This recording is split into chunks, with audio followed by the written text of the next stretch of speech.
कभी कभी मुझे लगता है कि हिंदुस्तान को समझना हो ना तो सिर्फ हिस्ट्री की बुक्स काफ़ी नहीं है। आपको पुरानी फिल्में देखनी पड़ेंगी, क्योंकि हमारे देश में सिनेमा सिर्फ एक इंटरटेनमेंट कभी नहीं था। जब लोग थके हुए घर लौटते थे, जब जिंदगी मुश्किल लगती थी, जब सपने बहुत दूर लगते थे, तब एक अंधेरा सिनेमा हॉल होता था और उस स्क्रीन पर चलती हुई कहानियाँ, किसी के लिए वो 3 घंटे की राहत थी, किसी के लिए उम्मीद, और किसी के लिए जीने का तरीका। और शायद इसीलिए बॉलीवुड ने सिर्फ फिल्में नहीं बनाई, उसने पूरी जनरेशन की सोच बदल दी। 1947 के बाद का हिंदुस्तान इमेजिन कीजिए। देश आजाद तो हो गया था, लेकिन लोग अंदर से टूटे हुए थे। पार्टीशन का दर्द, गरीबी, बेरोजगारी और एक अनसर्टेनिटी। उस वक्त लोगों को सिर्फ पैसा नहीं चाहिए था, उन्हें उम्मीद चाहिए थी। और तब स्क्रीन पर आए राज कपूर।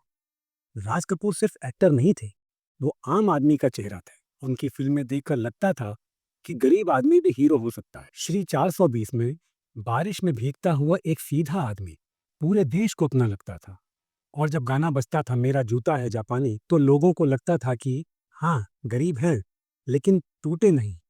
सिनेमा उस वक्त सपने बेच नहीं रहा था, हिम्मत दे रहा था। फिर आया 1970 का दौर, और वो समय था जब हिंदुस्तान का यूथ अंदर ही अंदर गुस्सा में था। नौकरियां कम थी, सिस्टम करप्ट लगता था, आम आदमी को लगता था कि उसकी कोई सुनता ही नहीं। और तब बॉलीवुड में आए अमिताभ बच्चन। उस वक्त तक हीरो ज्यादातर रोमांटिक हुआ करते थे, लेकिन अमिताभ बच्चन अलग थे। उनकी आंखों में एक गुस्सा था, एक छुपा हुआ दर्द था।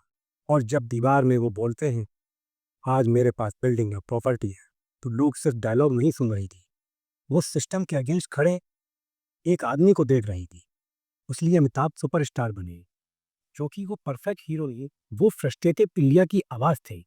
सिनेमा ने पहली बार यूथ को ये फील कराया कि उनका गुस्सा गलत नहीं है। 1990 में इंडिया बदल रहा था, टीवी आ रहा था, फॉरेन ब्रांड्स आ रहे थे, मिडिल क्लास सपने देखना शुरू कर रहा था। और इसी वक्त स्क्रीन पर आए शाहरुख खान।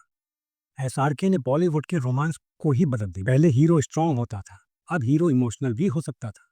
दिल वाले दुल्हनिया ले जाएंगे सिर्फ एक लव स्टोरी नहीं थी, फिल्म ने पूरी जनरेशन को इम्पैक्ट किया। लोग ट्रेन जर्नीज को रोमांटिक समझने लगे, यूरोप हनीमून ड्रीम बन गया।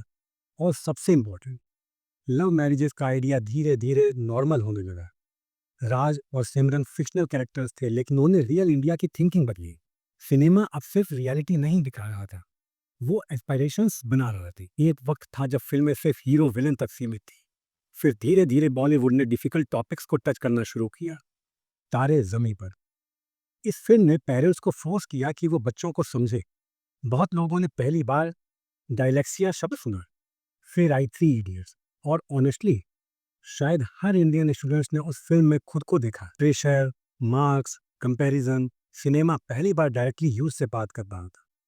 और इसीलिए फिल्में सिर्फ हिट्स नहीं बनी, डिस्कशंस बन गए। आज भी जब हम कोई पुरानी फिल्म देखते हैं ना, तो सिर्फ एक्टर्स या सॉन्ग याद नहीं आते, हमें वो वक्त याद आता है जब हम उस फिल्म को देख रहे थे। इसीलिए सिनेमा स्पेशल होता है, क्योंकि फिल्में स्क्रीन पर खत्म हो जाती हैं, लेकिन उनका असर लोगों के अंदर चलता रहता है।